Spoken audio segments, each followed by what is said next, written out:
Nick, when you see a guy like Coy Cronk that you've been with for so long go down, and how does that impact you as a team? We just rally behind it. It sucks because we know how much he loves his team and how much he's put into, to be a leader on this team.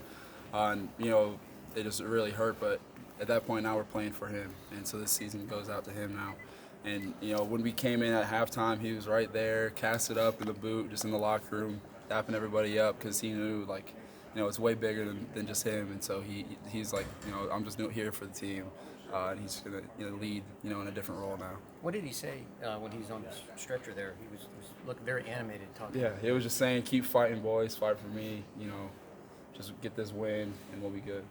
What does that do to your mentality, the team's mentality, when you have a guy go down like that, but he's telling you to keep fighting for him? It's huge. It makes it, you have way more to play for. And that's kind of what Coach talked about. Coach DeBoer and Coach Allen both talked about it before the game to us is think about who you have back home that you're playing for because you play way harder and you have a lot more passion. You fight a lot harder when it's not just about you.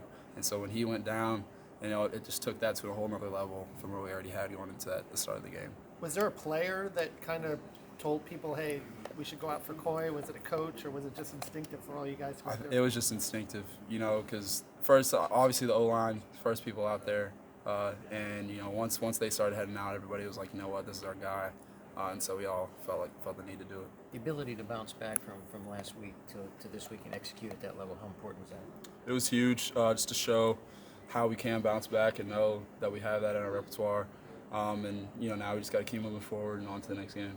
Nick, Coach Allen challenged you and the defense to strive for a better outing than Ohio State. Can you talk to us about what Coach said to you guys?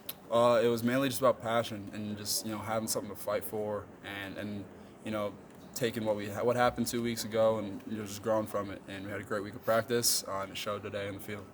Offensively, you guys were very consistent. You had 5 scoring drives. You averaged 10 plays and 75 yards on each of those drives. I'll talk about getting that consistency back and kind of clicking on offense.